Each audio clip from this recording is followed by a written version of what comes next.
I'm sitting in the head office of Volvo Car South Africa, joined by Greg Marashevsky, the MD of Volvo South Africa. Greg, thanks for having me here, first of all. And you guys have had a big week or so because you've launched some new models. What's going on with Volvo South Africa? What have you done there? Yeah, so essentially we launched the whole new showroom for 2022, where we had the mild hybrid engines, the B5, B6 on XC60 and XC90. We also introduced the T8 range on the XC60, which is new for South Africa, and the upgraded one on the XC90, which is the plug-in hybrid versions. But then we also had the all-electric car XC40 P8. Okay, let's just talk a couple of specs. We're going to look at a few of the cars, but talk specs, and let's go up the range now. Your mild hybrids, you've got the B5, B6 in both XC60 and 90. Correct. Your power figures on those. So on the XC60 we had a front-wheel drive and an all-wheel drive B5, and that's 183 kilowatts. And then the B6, which is 220 kilowatts. Right. Also, front, all. The B6 is all-wheel drive only. Okay. Now that's on XC60 and XC90. The front-wheel drive is only XC60, so it's an entry-level front-wheel drive B5 on the XC60, and then the all-wheel drive B5 and the all-wheel drive B6 on the XC60 and XC90. Right, okay. So that gives you a lot of choice already. It really Correct. does.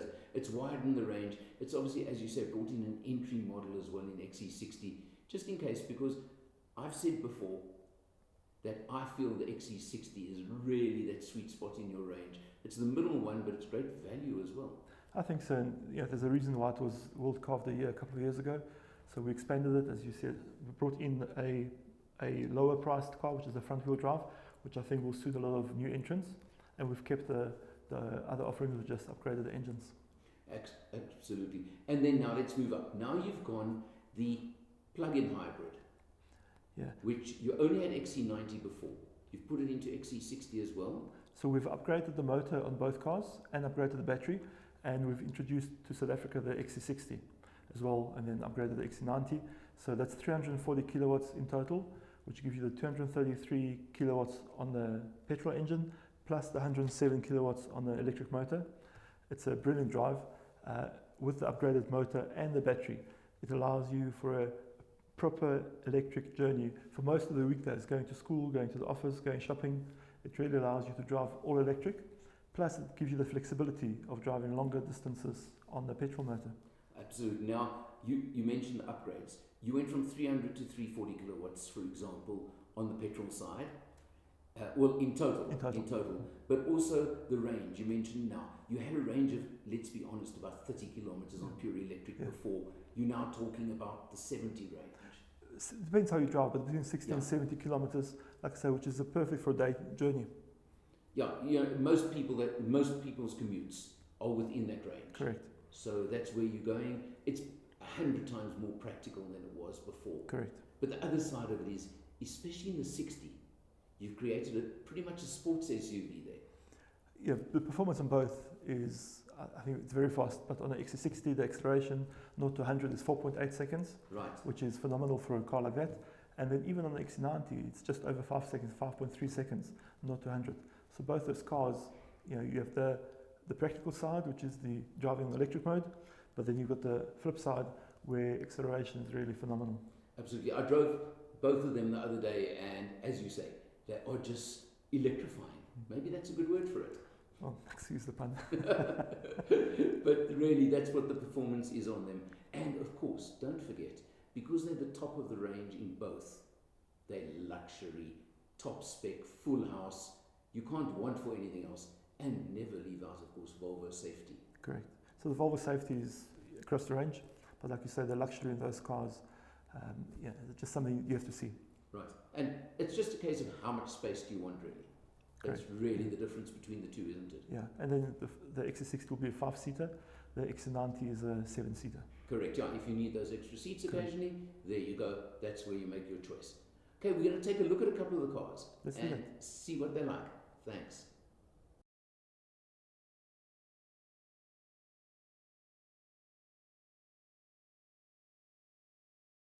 Don't think I have to tell you what exactly this is over here.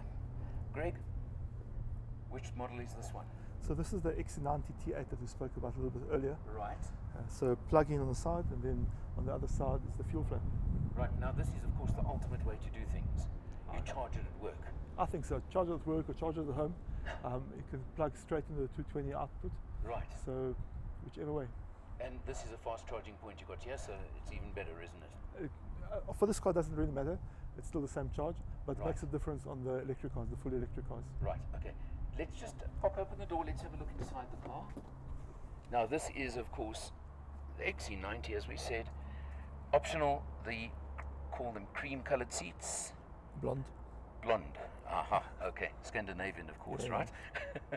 But as I said just now, the luxury spec of an XC90, and especially a T8 version. You have got tons and tons of space in the back. You can see the back seats. There is that option, of course, as well to only have 6 seats. The and 6 the walk seater, through, yeah. correct. So Yeah. it will be the 2 seats at the back, but then the middle seat will disappear and you can walk through. And that just as a different option, different way of looking at it. But of course the XC90 is a very, very big car. But it's meant to be, that's the point. It's the biggest luxury version in the Volvo South Africa range. But it looks the part, that's for sure. And of course, that little badge over there, it tells you it is the recharge version. And that's what you want to know. Greg, I know you drive one of these and you love it, don't you? I thoroughly enjoy it. As I mentioned, the acceleration, no matter how bad a day you had at the office, once you climb in and you accelerate, it puts a smile on your face. That's what counts, doesn't it? Now, XC60 Recharge is essentially the same, slightly smaller, as we've said, scaled down. Essentially the same, like I said, Yeah. 5-seater, but other than that, exactly the same inside. Okay, now we're going to go look at something special in a moment. Greg, this was the highlight of your event the other day in so many ways. Resplendent in thunder grey, a special colour of Volvos as well. Looks so good. XC40, isn't it? So XC40, But it's not the normal XC40. it's not the normal one. You can see there's a solid grille, so there's no vents here, and this Right. is the full electric car. Fully electric, as in battery only. Only battery. Right. Take us through a little bit of the specs on the car. Sure, so this is the twin motor one. So Right. it's got 2 electric motors, 150 kilowatts each on each axle, so in total 300 kilowatts, Right. 660 newton meters of torque, 660. 660, and the acceleration of 0 to 100 in 4.9 seconds. Wow. Okay, now look, this is your baby SUV, but it's not exactly a small car. It confuses a lot of people. I initially thought it was a much smaller car.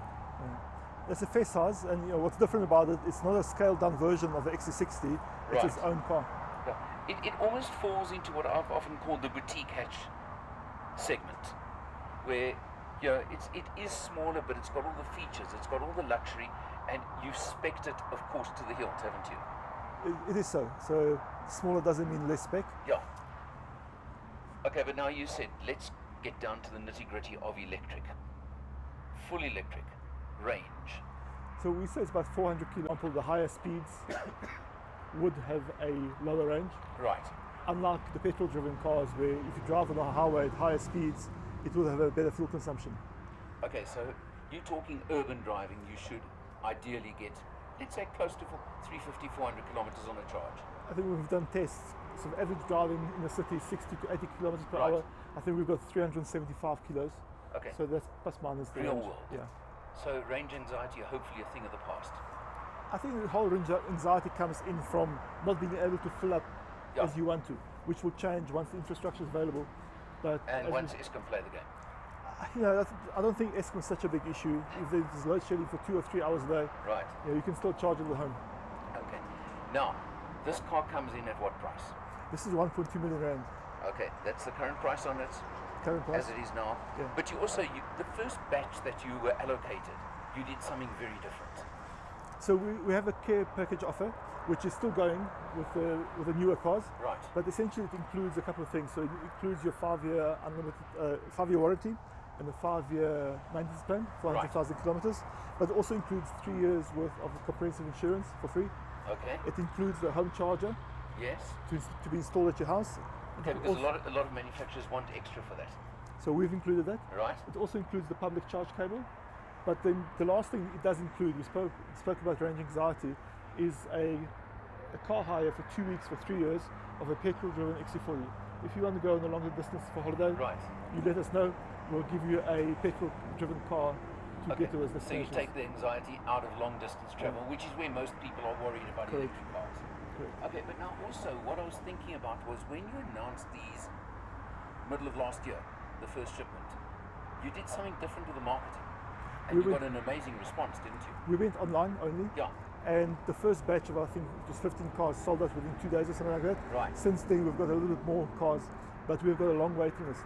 So I think the production for 2022 will probably be sold out as soon as we release it as well. Wow, okay. So it just proves, look, 1.2 million sounds like a lot of money to some people, but in the electric car arena and in the electric car situation right now, you're in pretty good value for money. I think we're very competitive.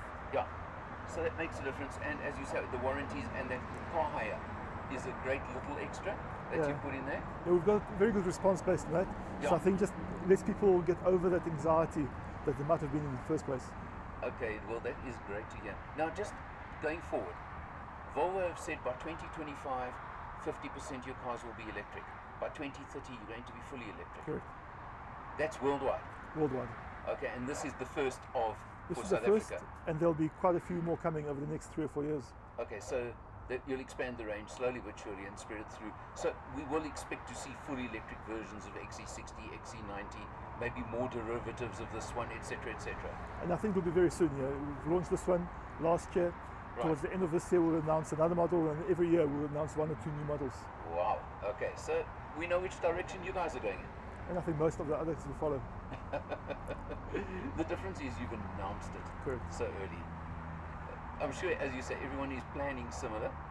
There've been announcements since then, but Yeah. I think Volvo is the first one to really announce that by 2030 we'll be Yeah. 100% electric. And you're proving the point already. That's Correct. the thing. Greg, thanks so much. This car, let me tell you, I drove.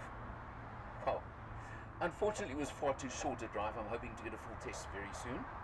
But it drives brilliantly. We did just urban driving, just very localized, but you can feel what it's like. You've got to get used to driving an electric car. It's slightly different, but it's not a problem in any sense. I think once you get used to it, it will take a couple of minutes, maybe a Yeah. day to get used to it, even the one pedal driving, but after that, it's no problem. 100%. Well, Greg, good luck with the electrics, and I don't even think I need to wish you luck, because when the product's right, that's what you need. Thank you very much. Thanks very much, and all I can say is I'm behind the camera again, but for Motor Matters, I'm Eleanor. Hopefully I'll see Greg again soon, and I'll see you next time.